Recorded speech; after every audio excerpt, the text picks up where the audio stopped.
آج عالمی سیاست ایک بار پھر اس حقیقت کو ایکسپوز کر رہی ہے کہ اصولوں کی بات کرنے والی طاقتیں در حقیقت مفادات کے تابع ہوتی ہیں، اور جب مفاد خطرے میں ہو تو دہائیوں کے دعوے بھی پل بھر میں پس پشت ڈال دیے جاتے ہیں۔ بھارت کی جانب سے ایران کی اسٹریٹجک چابہار بندرگاہ سے دستبرداری بھی اسی دوغلی پالیسی کی ایک واضح مثال بن کر سامنے آئی ہے، جس نے بھارت اور ایران کے تعلقات کی اصل حقیقت کو دنیا کے سامنے رکھ دیا ہے۔ بھارت نے برسوں تک چابہار بندرگاہ کو علاقائی تجارت، رابطہ کاری اور باہمی تعاون کی علامت بنا کر پیش کیا، مگر جیسے ہی امریکی پابندیوں کا دباؤ بڑھا تو نئی دہلی نے بغیر کسی ہچکچاہٹ کے تہران سے کیے گئے معاہدوں سے ہاتھ کھینچ لیا۔ مفادات کے حصول کی خاطر کیے گئے وعدے ذرا سے عالمی دباؤ میں ترک کر دینا اس بات کا ثبوت ہے کہ بھارت کی خارجہ پالیسی اصولوں پر نہیں بلکہ وقتی فائدے پر استوار ہے۔ بھارتی میڈیا کی معاشی رپورٹس کے مطابق پابندیوں کے نفاذ سے قبل بھارت نے ایران کو اپنی طے شدہ $120 ملین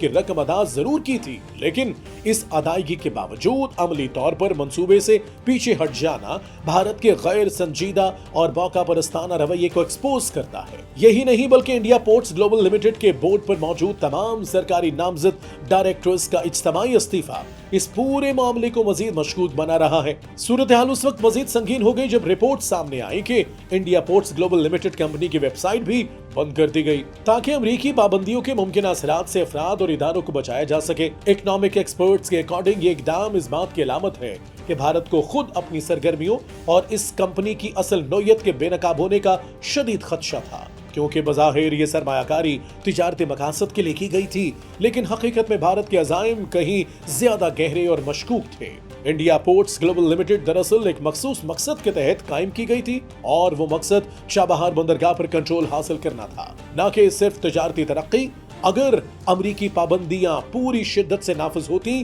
تو نہ صرف یہ کمپنی بلکہ اس کے پیچھے چھپے بھارت کے اصل عزائم بھی ایکسپوز ہو جاتے، جس سے نئی دہلی کی عالمی ساکھ کو ناقابل تلافی نقصان پہنچتا۔ یہی وجہ ہے کہ بھارت نے بروقت پسپائی اختیار کر کے معاملے کو دبانے کی کوشش کی۔ یہ اقدام ایک بار پھر اس دعوے کو جھوٹا ثابت کرتا ہے کہ بھارت ایک متوازن اور اصولی خارجہ پالیسی پر عمل پیرا ہے۔ حقیقت یہ ہے کہ چابہار سے دستبرداری نے بھارت کے سفارتی داموں، علاقائی وعدوں اور بیانات کو بری طرح بے نقاب کر دیا۔ چابہار بندرگاہ سے بھارت کی پسپائی محض ایک معاشی اور تکنیکی فیصلہ نہیں بلکہ یہ ایک سیاسی اعتراف ہے جس نے بھارت کی دوغلی پالیسیوں، کمزور سفارتی عزم اور مفاد پرست رویے کو ایک بار پھر دنیا کے سامنے عیاں کر دیا۔ یہ واقعہ عالمی برادری کے لیے بھی ایک واضح پیغام ہے کہ اصولوں کے نام پر کیے گئے دعوے مفاد کی آنچ پڑتے ہی کس طرح راگ بن جاتے ہیں۔